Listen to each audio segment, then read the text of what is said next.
E se eu te dissesse que a melhor seleção brasileira que já existiu não ganhou nenhum título?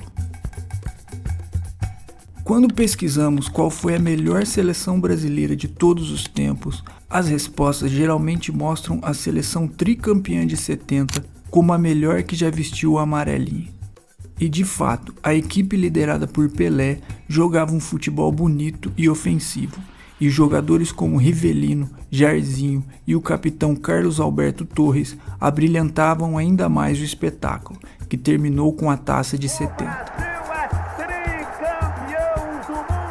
Mas como dizia meu pai, existiu uma seleção que era diferente de tudo, e que foi a mais talentosa que ele já viu jogar.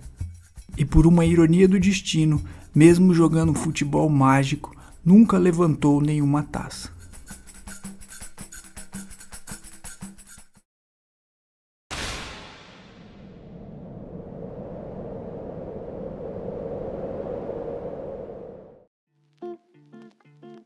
Zico, Sócrates, Falcão, Júnior eram alguns dos nomes que transformaram o futebol jogado por aquela seleção em arte pura. Zico era a alma do time, combinando a técnica com uma visão de jogo apurada, os seus chutes precisos e sua habilidade para criar jogadas mágicas deixavam os torcedores e adversários de boca aberta. Sócrates, o doutor, era o capitão e o maestro do meio de campo. Com sua elegância e inteligência, ele orquestrava o jogo com passes precisos e uma leitura impecável. Jogava de terno, era um verdadeiro intelectual do futebol. O volante Falcão também era sinônimo de classe e habilidade. Sua capacidade de controlar o ritmo de jogo e fazer gols decisivos o tornavam indispensável para a equipe.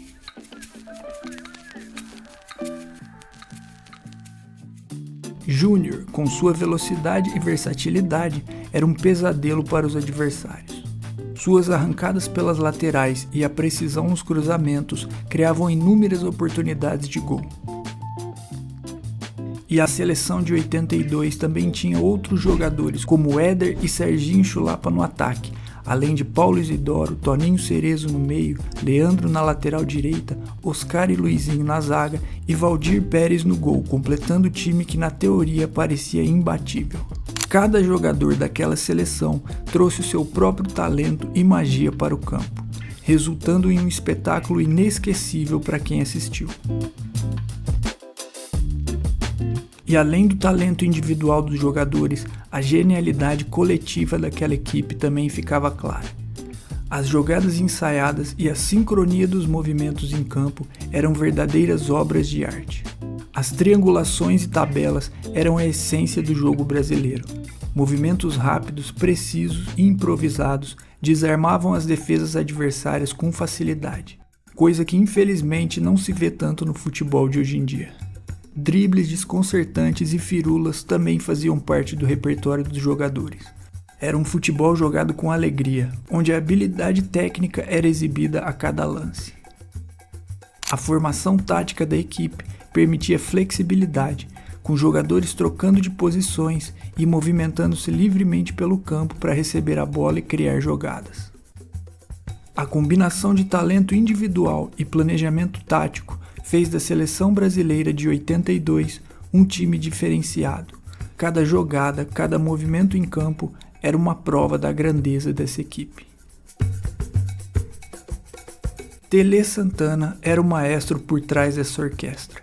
Ele era um técnico que acreditava no futebol arte. Quero ver o bom futebol, todo mundo quer ver o bom futebol, não é melhor ver isso? Seu estilo de liderança e visão de jogo foram fundamentais para a criação do elenco que se tornaria lendário, não pelo título, mas pelo jogo bonito e vistoso. Um jogador hoje, gente, não pode jogar parado, ele não pode ficar dependendo do cara tomar a bola e entregar para ele, ele tem que participar de tudo. Suas sessões de treinamento eram focadas principalmente em posse de bola, movimentação e ataques rápidos. Tele organizava a equipe para maximizar as habilidades de cada jogador, criando um time coeso e harmonioso.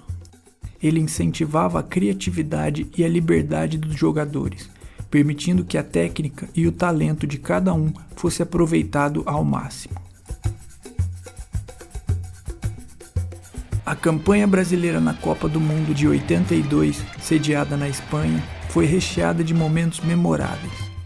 A jornada começou com uma vitória por 2-1 sobre a União Soviética. Depois de um susto e uma falha do goleiro Valdir Pérez, o time conseguiu se recuperar e reverter o placar com gols de Sócrates e Éder. Nos 2 jogos seguintes, o placar foi mais elástico. Um 4-1 na partida contra a Escócia, com direito a uma linda falta cobrada por Zico e belos gols de Éder e Falcão. E depois, outra grande partida contra a Nova Zelândia, onde o Brasil dominou o jogo e venceu por 4-0, com direito a mais golaços e várias jogadas bonitas. Até ali, o Brasil mostrava sua superioridade e força, com vitórias convincentes na primeira fase da competição. Seguindo para a segunda fase, a seleção brasileira continuou sua trajetória com uma vitória decisiva por 3-1 contra a Argentina de Maradona. Os gols de Zico, Serginho Chulapa e Júnior permitiram que a equipe avançasse para o próximo confronto, que ficaria marcado na história.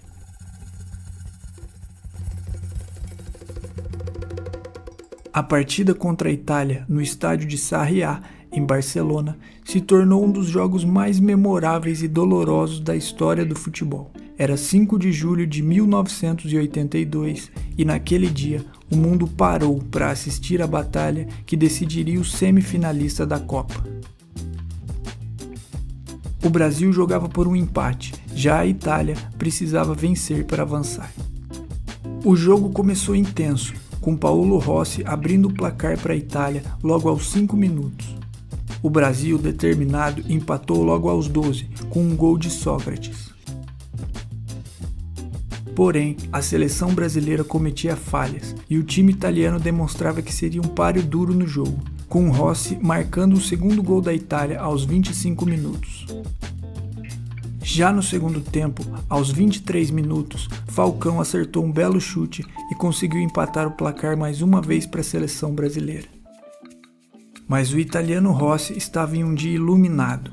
Aos 29 minutos do segundo tempo, ele aproveitou outra falha de marcação e fez o seu terceiro gol, completando o hat-trick e selando o destino do Brasil. Antes do apito final, a Itália ainda teve um quarto gol anulado e uma defesa espetacular do goleiro italiano, que pegou uma cabeçada de Oscar em cima da linha. Mas o time brasileiro não conseguiu chegar ao empate que precisava, e o destino da seleção estava selado ali. Apesar de todos os esforços e do futebol mágico apresentado na competição, a seleção brasileira estava eliminada.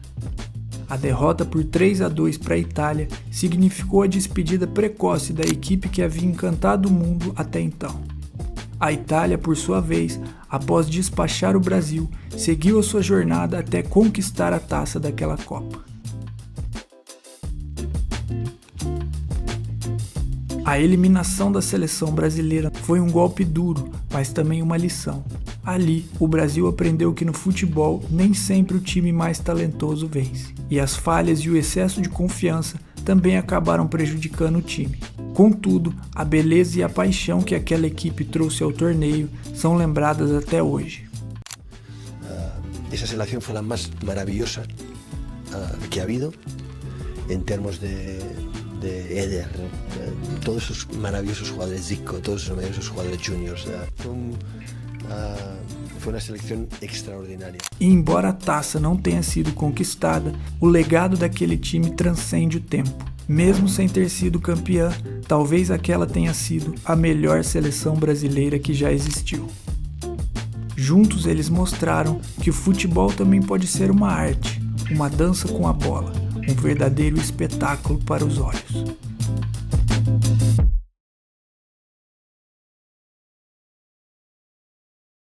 Pena que um jogo como esse fosse desclassificar uma seleção que brindou o público do mundo inteiro com o futebol considerado até de uma outra galáxia.